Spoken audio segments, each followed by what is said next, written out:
So, through the observations that I made in my life so far, I've come to the conclusion that for a person to be happy, he or she needs probably several things, and you could rate these things on a level of importance, what's more important, what's less important. But I think one thing that is very important for your own well-being is a sense of identity. And I say this because nowadays, practically in the mainstream media and in the culture around us, the complete opposite is taught. They teach that having an identity is something bad and it has to be overcome, And through my life, I came in contact with several spiritual belief systems and philosophies, and as a young adult, start exploring different thought constructs, whatever, schools of thought,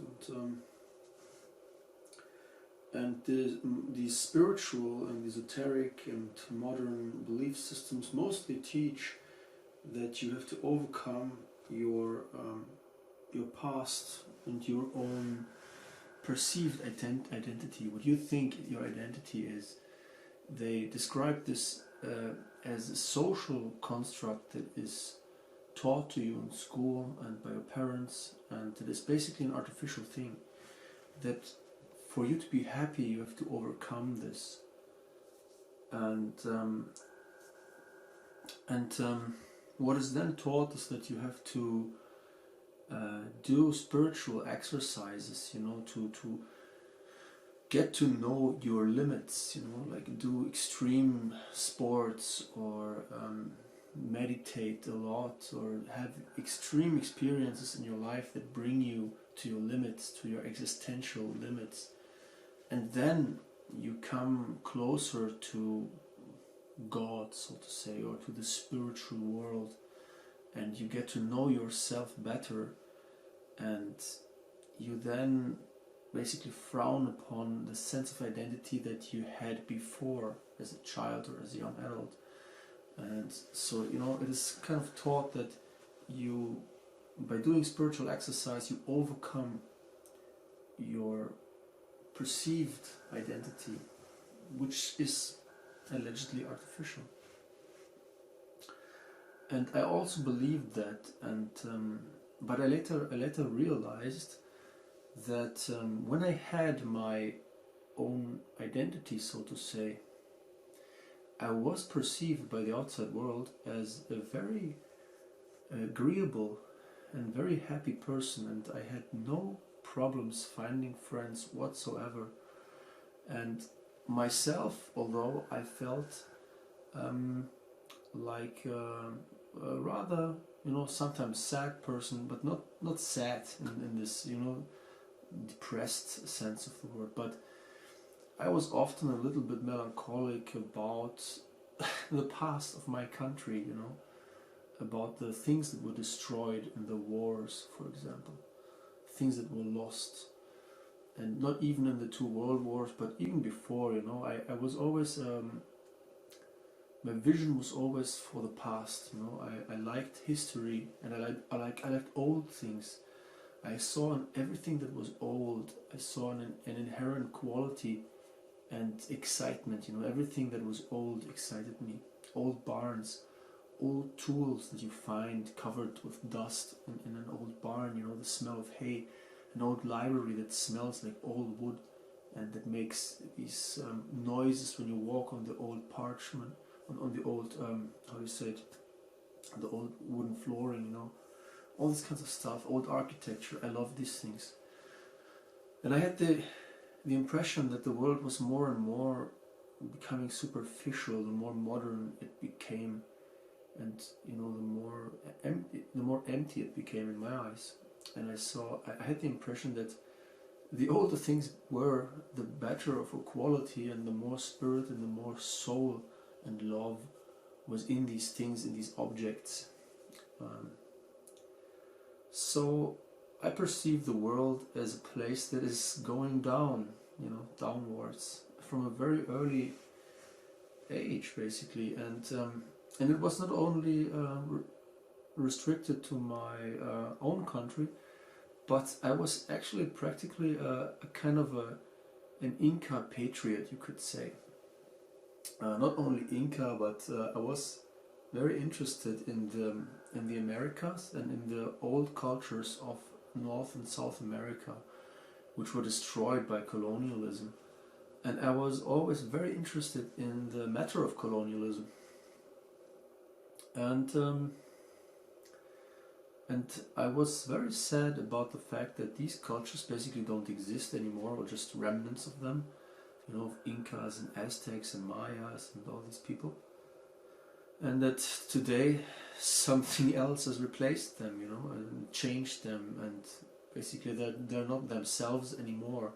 And I always wondered what the world would look like if the conquistadors and settlers and Christians, preachers, and all these people had never gone to the Americas and changed that continent, for the worse in my eyes. How would these cultures have developed? How would they look like today? So, in a sense, this was part of my identity, these longings, these ideas. And when I later changed my belief, basically, and I came in contact with this idea that you don't need an identity, that you need spiritual growth inside yourself to overcome the need for an identity, and to basically be always happy, no matter the circumstances. That was the teaching, basically to be enlightened, to meditate and reach higher levels of spirituality. And I think this is not completely wrong, but probably very misunderstood by the vast majority of people.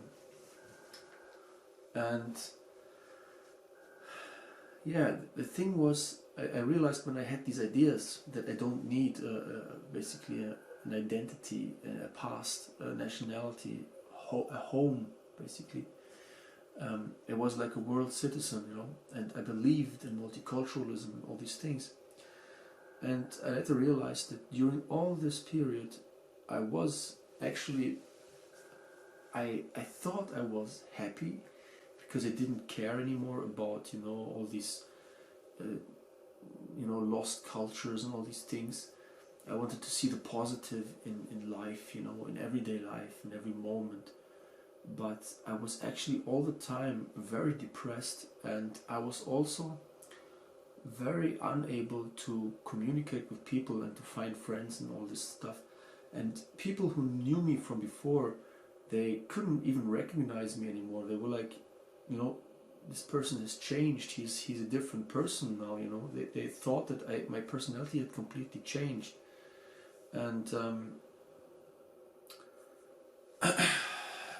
so what I thought these ideas would do with me was actually the complete opposite. It turned out that these ideas did not make me happy, and to the contrary, I could not become a better or more sociable person by, renouncing my identity, so to say, and the values and the beliefs I had before. And I then later came back to my basically starting point, and today I would say I have the same beliefs again that I had as a child or as a young adult. Not exactly the same.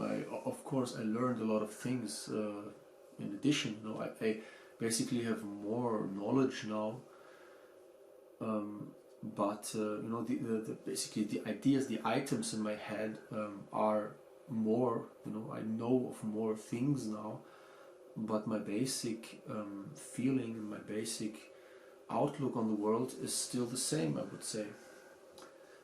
And And since I returned to the starting point, I'm basically happy again, which is a difficult term because when you see the world in a state of decline, you can't exactly be happy about it, you know. You feel melancholic about it from time to time, sometimes more, sometimes less, but you're not depressed, you know.